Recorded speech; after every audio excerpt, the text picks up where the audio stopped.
바로 지금 중동 전역에서 다시 강력한 폭발음이 들리고 있습니다. 이제 미국과 이스라엘의 이란에 대한 전쟁이 다시 격렬한 단계로 돌아온 것이 분명하며 협상이 완전히 결렬된 것도 명확합니다. 아주 간단히 말하면 미국 중앙사령부의 발표에 따르면 미군은 오만 해안에서 아파치 군용 헬리콥터가 격추된 것에 대한 보복으로 이란을 공격했습니다. 미국 대통령 도널드 트럼프는 이번 대응이 매우 강력하고 매우 힘이 셌다고 밝혔습니다. 이에 대해 이란은 해당 지역의 미국 목표물에 미사일과 드론을 발사했습니다. 이 내용은 이슬람 혁명 수비대 발표에 언급됐으며 지역 국가 군대도 미사일 공격에 대비해 경계태세에 돌입했습니다. 무엇보다도 페르시아만 국가들을 말하는 것입니다. 이란 중공식 통신사 메으르에 따르면 현지 주민들은 해안 도시 시릭에서 여러 차례 폭발음을 들었다고 합니다. 폭발음은 또한 아르무즈 해협과 접한 반다르 아바스와 캐슈무에서도 들렸습니다. 미국 관리들은 오늘 미국 헬리콥터가 이란 무인기에 격추됐다고 밝혔고 다른 소식통은 헬리콥터가 무인기에 의해 폭파됐다고 전했습니다. 이란 무인기에 의해 격추되었으며 또 다른 소식통은 그것이 무인기였다고 전했습니다. 디마터석 한 관리자는 헬리콥터가 의도적으로 격추된 것인지 아니면 실수였는지 불분명하다고 말했습니다. 하지만 전날 이스라엘과 이란이 서로 공격을 주고받았고 워싱턴도 이에 대해 특별히 반대하지 않았다는 점을 감안하면 모든 정황이 전쟁이 정말로 다시 격렬한 단계로 돌아가고 있음을 보여줍니다. 왜냐하면 분명히 협상을 성사시키지 못하고 있기 때문입니다. 제 이름은 알렉세이 페체르입니다. 지금부터 중동에서 일어나고 있는 모든 일들을 함께 자세히 이야기해 보겠습니다. 하지만 시작하기 전에 전통적으로 여러분께 채널 구독과 이 영상의 좋아요 그리고 어떤 댓글이든 남겨주시길 부탁드립니다. 정말 감사드리겠습니다. 자, 조금 멀리서부터 시작하자면 월요일 저녁에 오만 해안 근처의 호르무즈 해협 상공에서 미군 헬리콥터가 격추되었습니다. 이 헬리콥터는 아파치입니다. 참고로 이번 전쟁에서 처음 격추된 헬리콥터입니다. 헬리콥터가 의도적으로 격추된 건지 기술 결함 때문이었는지는 오랫동안 불분명했습니다. 하지만 나중에 거의 하루가 지난 후에 도널드 트럼프가 결국 이란이 미군 헬리콥터를 격추했다고 발표했습니다. 바로 여기서부터 시작하겠습니다. 이란 외무장관 아바스 아락치의 발언부터 시작하겠습니다. 트럼프가 이란이 미군 헬리콥터를 격추했다고 발표한 후 아락치는 갑자기 미군에게 호르무즈 해협을 떠나라고 촉구했습니다. 그렇지 않으면 그들은 계속 위험에 처할 것이며 아파치 헬리콥터 역시 처음도 마지막도 아니라는 의미였습니다. 다음은 인용문입니다. 우리 영토 근처에 있는 외국군은 그들 자신의 실수, 우발적인 사고 또는 교차 사격에 의한 잠재적 공격 등으로 인해 끊임없이 위험에 노출되어 있습니다. 교차 사격에 휘말릴 수 있다는 것입니다. 위험을 줄이기 위한 최선의 방법은 외국군이 적대적인 존재에 결코 우호적이지 않은 환경에서 최대한 빨리 철수하는 것입니다. 또한 아바스 아락치는 테헤란이 외교의 언어를 선호하지만 우리의 용감한 전사들이 세계에 보여준 것처럼 우리는 바른 언어로도 말할 수 있다고 덧붙였습니다. 또한 이란 외무장관은 낮에 호르무즈 해협이 국제 수역이 아니며 이란과 오만의 영토에 속한다고 밝혔습니다. 그리고 그는 이란 군대가 영공이나 영해를 침범하는 어떤 행위에도 항상 전투준비 태세를 유지하고 있다고 맹세했습니다. 여기서 말씀드리자면 바로 미국의 아파치 헬리콥터가 호르무즈 해협에서 이란을 봉쇄하는 임무를 수행하고 있었습니다. 그리고 전날 이 헬리콥터들은 호르무즈 해협을 계속 봉쇄하려는 이란 쾌속정들을 공격하는 데 사용되었습니다. 그리고 바로 이 발표 직후 이제 곧 미국이 공격을 시작할 것이라는 첫 신호들이 나타나기 시작했습니다. 첫째로 미국 대통령 도널드 트럼프가 아파치 헬리콥터 격추에 대해 미국이 보복할 것이라고 발표했습니다.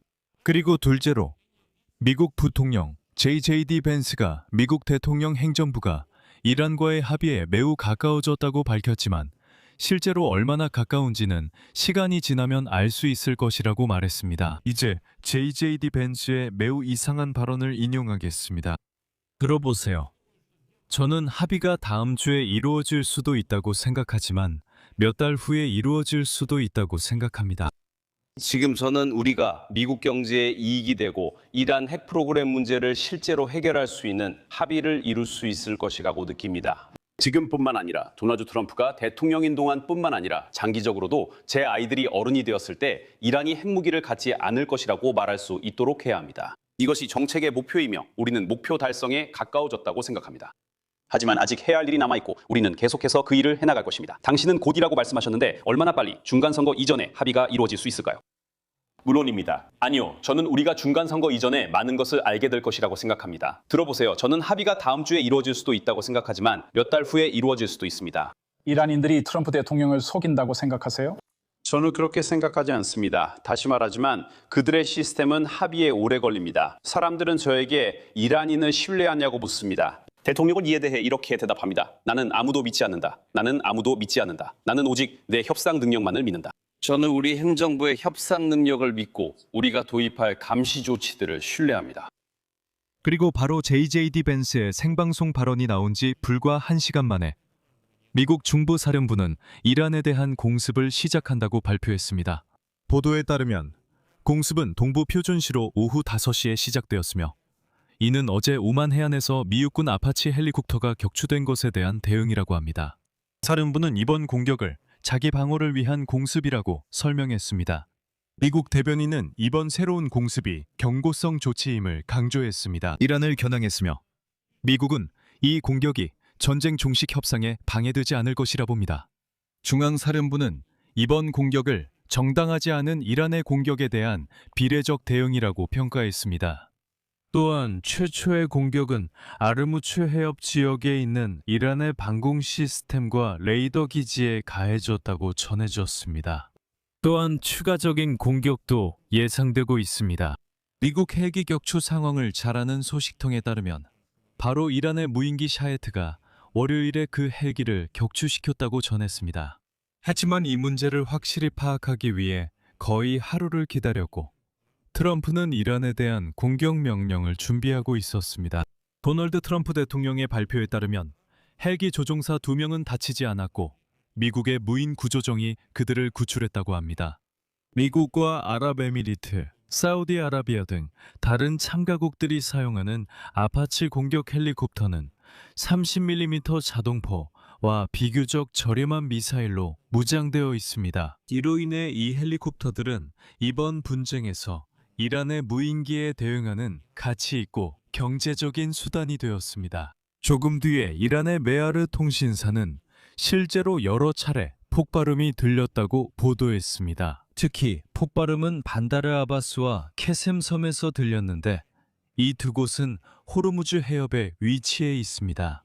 그리고 미국 대통령 도널드 트럼프는 이란이 미국 헬리콥터를 격추한 것에 대한 미국의 대응이 매우 강력하고 힘있었다고 밝혔습니다. 인용. 저는 대응하는 것이 매우 중요하다고 생각합니다. 그들이 헬리콥터를 격추했고 우리는 지금 바로 대응하고 있습니다. 이것은 그들이 지난밤 우리 헬리콥터에 한 일에 대한 대응입니다. 그리고 저는 그 대응이 매우 강력하고 힘이 있어야 한다고 생각합니다.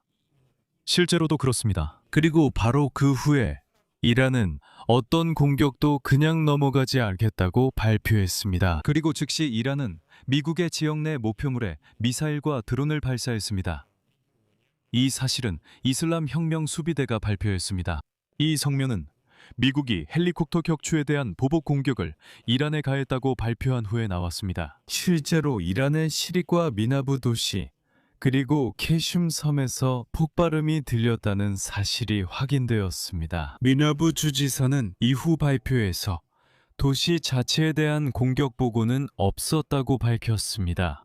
내륙에 위치한 도시에서 들린 폭발음은 미나부 지역 자체가 아니라 오르무즈 해협과 접한 해안 지역에서 발생한 것이었습니다. 즉, 소리가 반사되어 들렸고 실제로는 해안 지역이 공격받았습니다.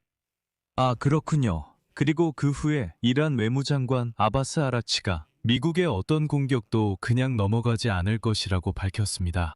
그리고 이어서 그의 발언을 인용하겠습니다. 전장에서 패배했음에도 불구하고 미국은 자신의 결의를 시험해보기로 결정했습니다. 우리의 강력한 군대는 어떤 공격이나 위협도 그냥 넘어가지 않을 것입니다. 안전을 원한다면 우리 지역을 떠나십시오. 그리고 이 공격 전에 도널드 트럼프와 비냐민 네타냐후 사이에 특정한 갈등이 있었다는 점도 잊지 마십시오. 그리고 오늘 이스라엘 총리는 예루살렘 포스트와의 인터뷰에서 이스라엘이 미국의 지원 없이 혼자서 이란에 맞서야 하는 상황에 처할 수 있다고 밝혔습니다. 이 매체에 따르면 예루살렘에서는 미국 대통령 도널드 트럼프가 이란의 공격에 대해 이스라엘에 제한적이거나 상징적인 타격조차 허락하지 않을 수 있다는 우려가 커지고 있다고 합니다. 네타냐후는 아마도 우리는 모든 관련 비용에도 불구하고 미국의 지원 없이 공격을 감행해야 할 수도 있다고 밝혔습니다. 그에 따르면 예루살렘은 원치 않지만 필요하면 조치를 취할 수 있음을 알고 있다고 했습니다. 여기서 한 가지 상기시키자면 이스라엘 총리와 미국 대통령 도널드 트럼프의 전화통화 중 트럼프 대통령은 이란의 공격에 대한 이스라엘의 대응을 직접적으로 거부하지는 않았지만 신중한 대응을 원한다는 뜻을 내비쳤습니다. 그리고 그때 트럼프는 네타냐후에게 워싱턴이 테헤란과 평화협정에 가까워지고 있다고 말했습니다. 하지만 같은 저녁에 이스라엘군은 레이더 시스템, 대공포대, 무기 생산 시설, 석유화학 공장을 포함한 여러 이란 목표물에 타격을 가했습니다.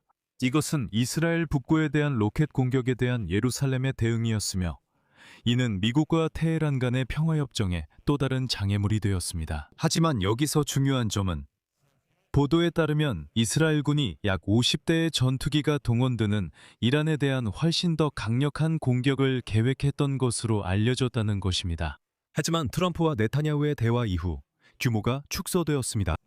트럼프가 이스라엘의 공격을 승인한 것은 두 정상의 대화 중에 이루어졌으며 당시 미국 대통령은 테헤란이 휴전을 알리는 메시지를 보냈다고 밝혔습니다. 그리고 그때 트럼프는 대규모 이스라엘 공격에 대해 분명히 반대 의사를 밝혔고 결국 이 대규모 작전이 취소되는 결과를 가져왔습니다. 그리고 지금 이스라엘에서는 트럼프가 외교적 합의를 추구한다는 점을 감안할 때 다음에 긴장이 고조될 때는 상징적인 공격조차 반대할 수 있다는 우려가 나오고 있습니다. 하지만 미국의 아파치 헬리콥터가 공격당했을 때 트럼프는 외교적 방식이 아니라 무력으로 보복 공격을 선택했습니다. 일단 지금은 말을 아끼겠습니다. 아침까지 기다려보고 이후에 어떻게 될지 지켜보겠습니다. 적어도 지금은 성명이 상당히 적대적이고 이란이 계속해서 공격을 시도할 것이 분명해 보입니다. 페르시아만 국가들은 지금 매우 긴장한 상태이고 자국 군대를 전투준비 태세로 전환했다고 말하고 있습니다. 이란이 어떤 행동을 할지 알 수 없기 때문입니다. 여기서 말을 줄이겠습니다.